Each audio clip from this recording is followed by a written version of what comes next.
Ah, a choice. We get to make a decision. From here, the story is in our control.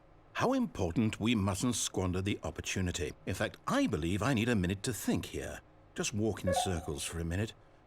Okay, so I know that each door has to lead somewhere, which means that somewhere at the place where we're trying to go, there must be a reverse door that leads here.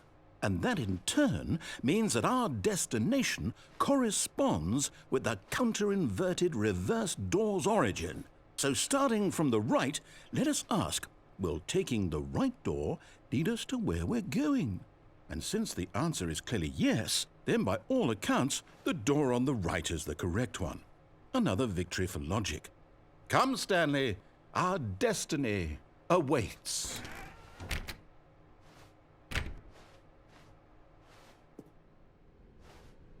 Oh, hold up, what's this? The confusion ending. You're telling me that's what this is?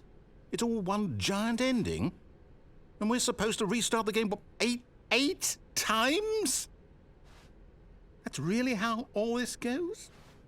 It's all determined? So now, according to the schedule, I restart again. Then what? Am I just supposed to forget? Well, what if I don't want to forget? My mind goes blank simply because it's written here on this thing, wall. Well, who consulted me? Why don't I get to decide? Why don't I get a say in all of this? Is it really? No, it can't be. I don't want it to be. I don't want the game to keep restarting. I don't want to forget what's going on.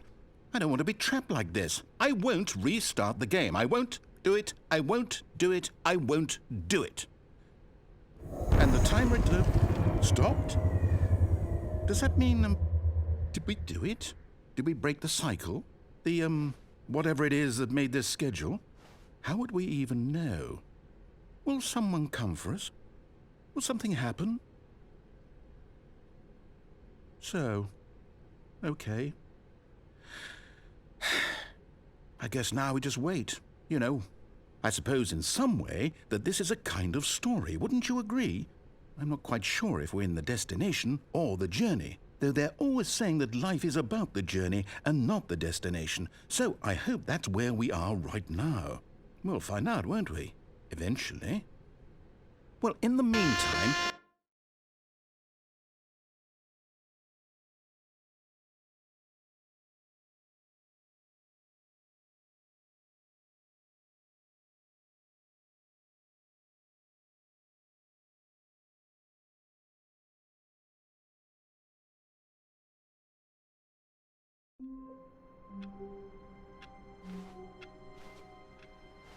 All of his co-workers were gone.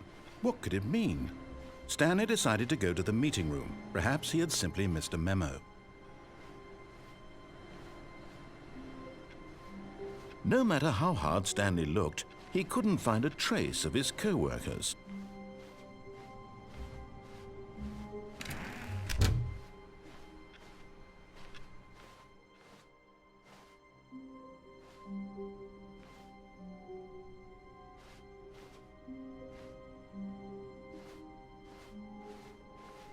When Stanley came to a set of 2 open doors, he entered the door on his left.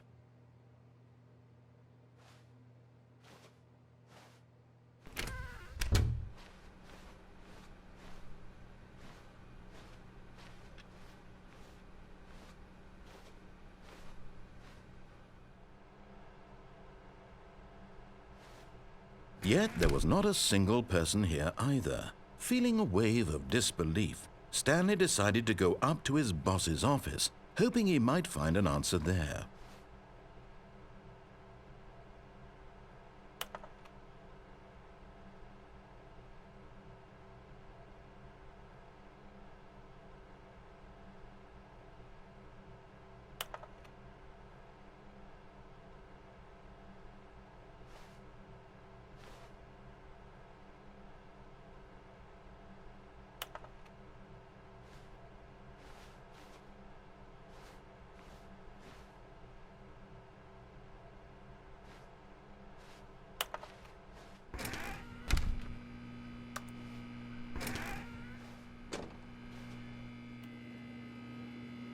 no. Oh, no, no, no, no, no, no, no, no, no, no, not again. I won't be part of this. I'm not going to encourage you. I'm not going to say anything at all. Coming to a staircase, Stanley walked upstairs to his boss's office.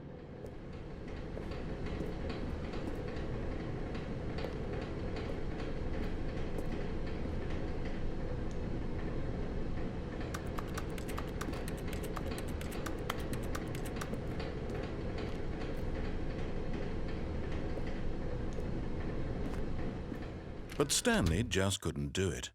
He considered the possibility of facing his boss. Admitting he had left his post during work hours, he might be fired for that. And in such a competitive economy, why had he taken that risk?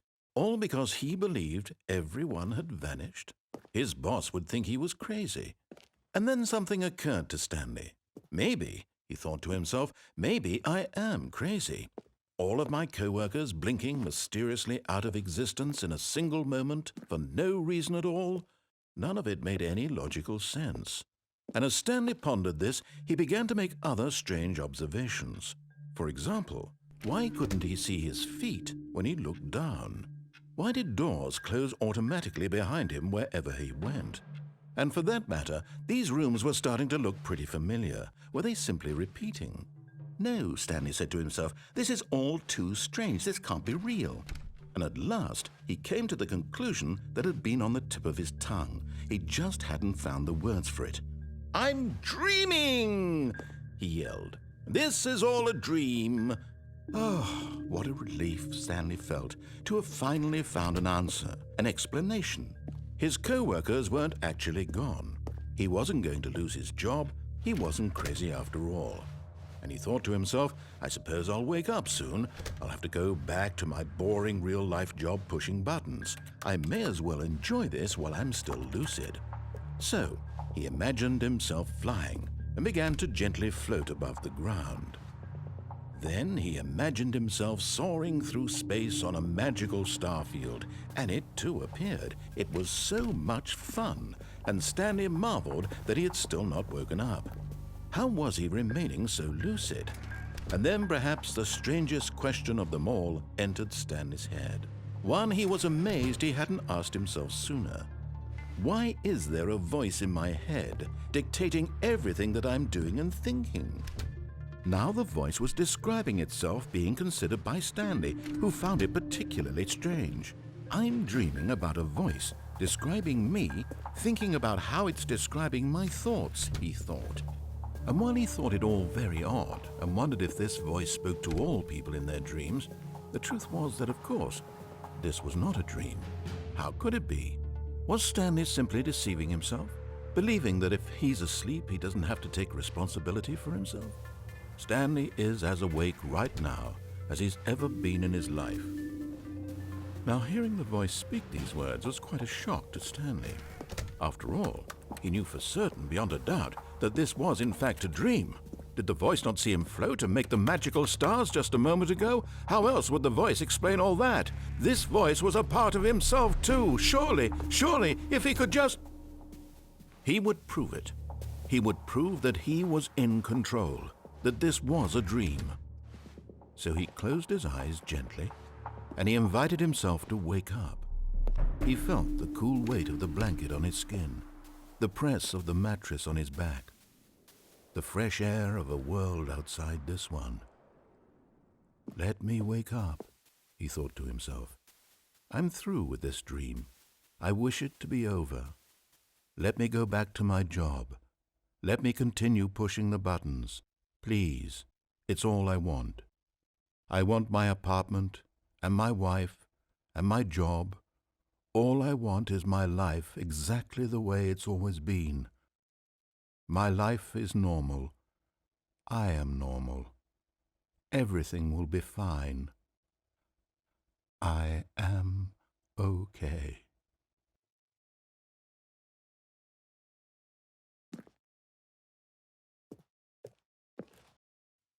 Stanley began screaming.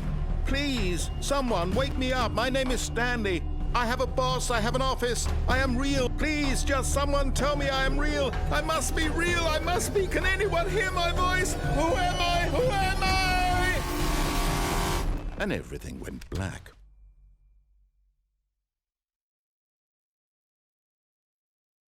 This is the story of a woman named Mariella. Mariella woke up on a day like any other.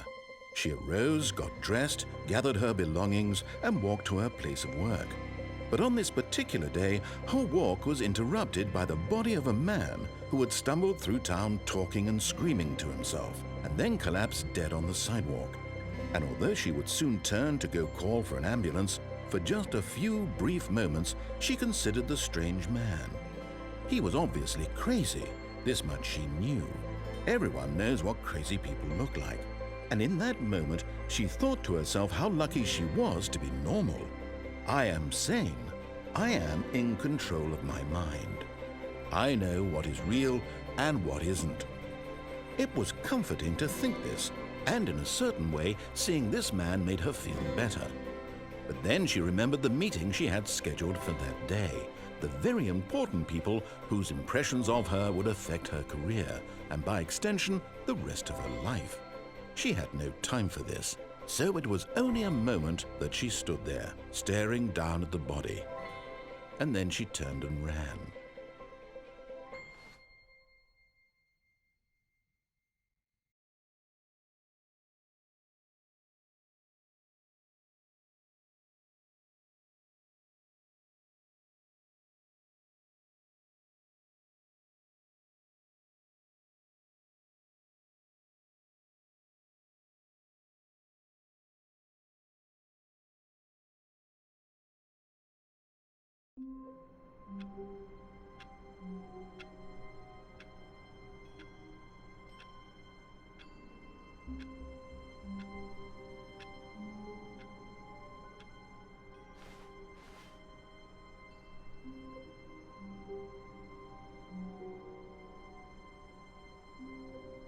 All of his co-workers were gone. What could it mean? Stanley decided to go to the meeting room. Perhaps he had simply missed a memo.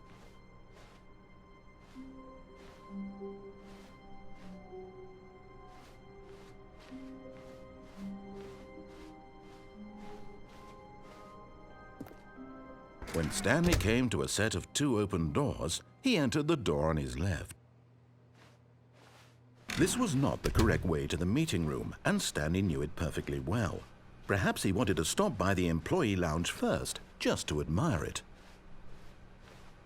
Standing now in this incredible room, Stanley for the first time understood true happiness. Then the feeling went away, and he felt sad again. Then it came back, and lingered for a minute or two. Now it's only half there, just a kind of, tingle. But eager to get back to business, Stanley took the first open door on his left.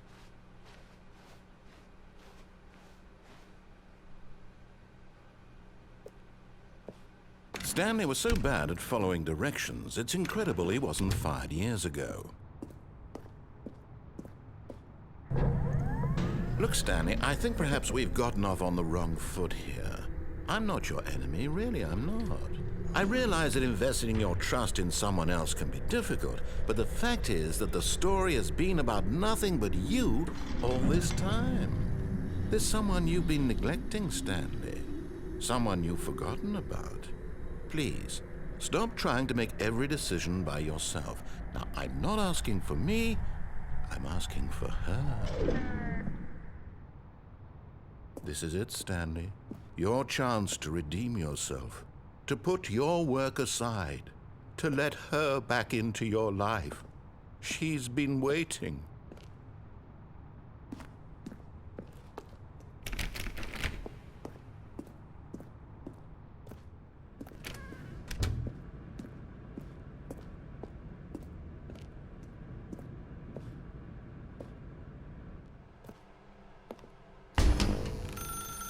That's her, Stanley. You need to be the one to do this, to reach out to her. If you can truly place your faith in another, then pick up the phone.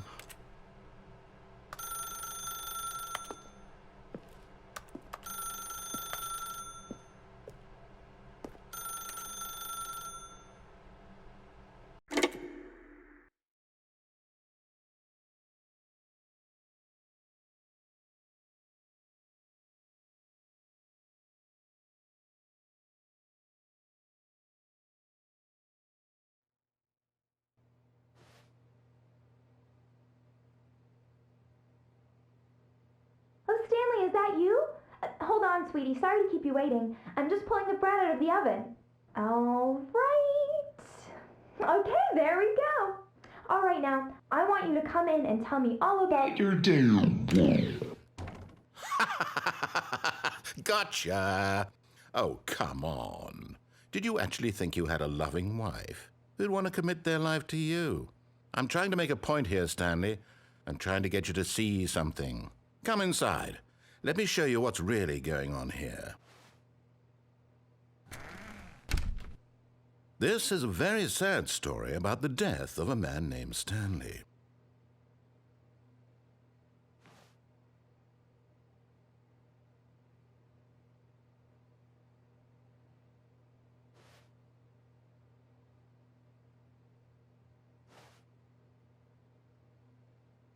Stanley is quite a boring fellow. He has a job that demands nothing of him, and every button that he pushes is a reminder of the inconsequential nature of his existence. Look at him there, pushing buttons, doing exactly what he's told to do. Now he's pushing a button. Now he's eating lunch. Now he's going home. Now he's coming back to work. One might even feel sorry for him, except that he's chosen this life. But in his mind, he can go on fantastic adventures. From behind his desk, Stanley dreamed of wild expeditions into the unknown, fantastic discoveries of new lands. It was wonderful, and each day that he returned to work was a reminder that none of it would ever happen to him. And so he began to fantasize about his own job. First, he imagined that one day while at work, he stepped up from his desk to realize that all of his co-workers, his boss, everyone in the building had suddenly vanished off the face of the earth. The thought excited him terribly.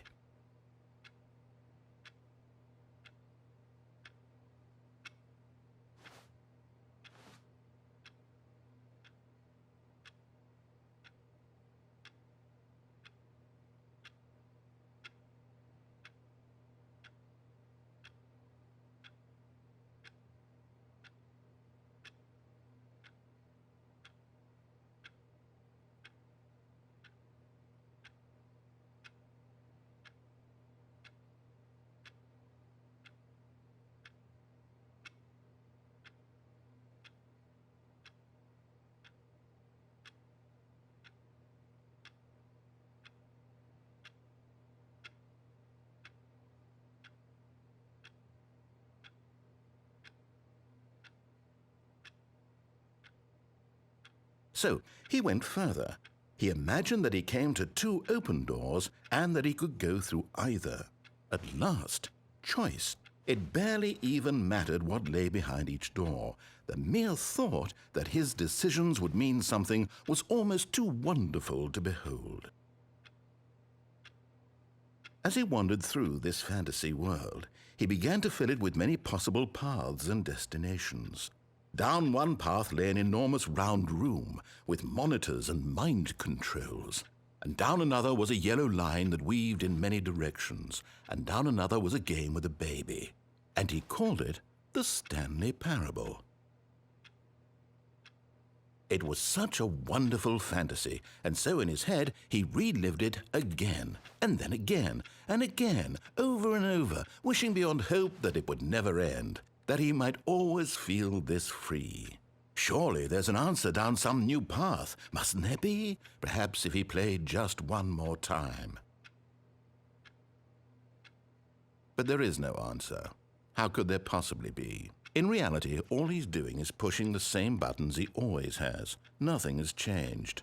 The longer he spends here, the more invested he gets, the more he forgets which life is the real one.